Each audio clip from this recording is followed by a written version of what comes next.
Hi, everyone. I'm Amanda Colclasure. I'm the Youth Education Coordinator here at the Old State House Museum.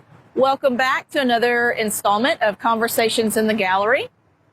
My name is Scott Moye, and I'm a tour guide here at the Old State House.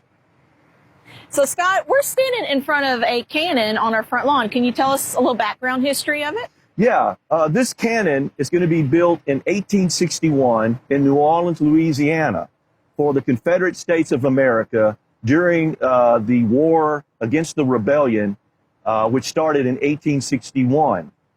The gun, once it's built, will be placed on the Confederate gunboat Pontchartrain.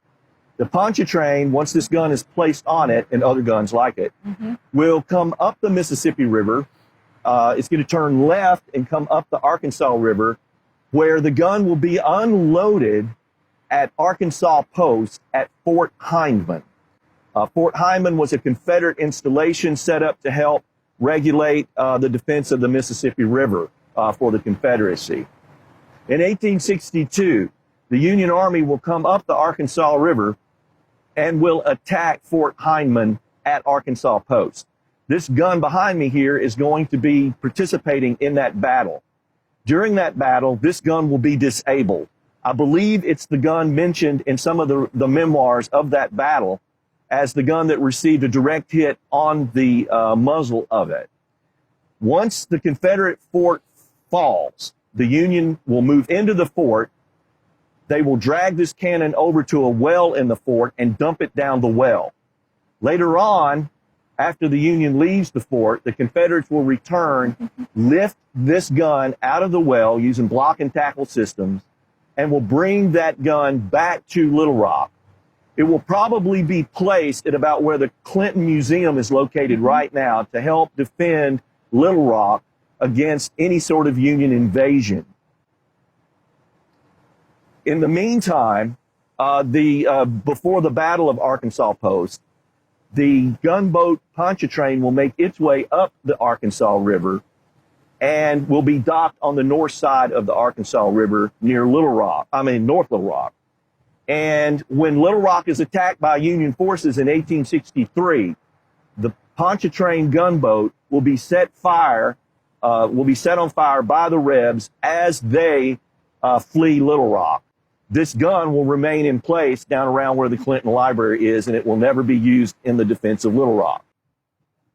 All right, Scott, that was a lot of great information, but can you tell us now how it ended up on our front lawn? In 1874, Arkansas is going to be plunged into a political conflict called the Baxter War.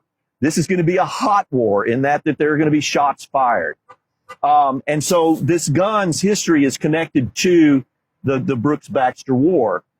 They went, the Baxter forces that came into the city wanted a cannon, and they were aware that this cannon was located on the riverbank. So they went over to the riverbank and retrieved it out of the sand. It was covered in all kinds of river waste or whatever. And they cleaned it up and they fixed it up where it would actually fire. And they dragged the cannon over to Center Street, which is right in front of the Old State House. Center Street takes a big sort of a hill, and they located it just on the other side of the rise of the hill to protect it from rifle fire.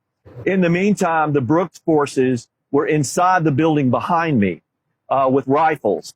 And the idea was to use this cannon to blow the Old State House behind me to smithereens if they needed to. The forces that used this gun were the Baxter forces, and they christened the gun the Lady Baxter in honor of the Baxter forces and what they were trying to achieve during the Baxter War. So, Scott, when was the cannon placed on our front lawn? Right after the Baxter War ended.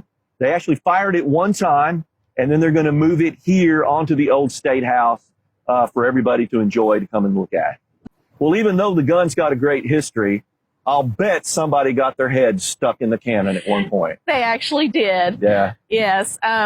We had page boys that helped out up in the legislative chambers. They had different odds and ends jobs. And, you know, they had breaks like everybody else. It was a lunch break around the 1880s. And the boys used to sit on top of the cannon and pretend it was a horse. Yeah. Here we go. Yes, definitely. But a little boy named Ben Fields decided to stick his head in the cannon. Because that's what boys do. Yes, they do. Well, the more Ben moved and squirmed and wiggled and yelled, the more his head got stuck. Okay. So the other boys decided to run inside to get help. And for some reason, we had a doctor in the central hallway. The doctor comes out and assesses Ben's head and situation and figures out if he angles Ben's body, a certain way, he can gently slide his head out of the cannon hole. And it didn't have any further damage to Ben or the cannon. Fortunately for the cannon, right? Yeah, fortunately for the cannon, boys yes. are hard-headed. Yeah. Okay. Thankfully, Ben was hard-headed as well. Yeah. So thank you for joining us for another Conversations in the Gallery. You can check us out on our Old State House YouTube page.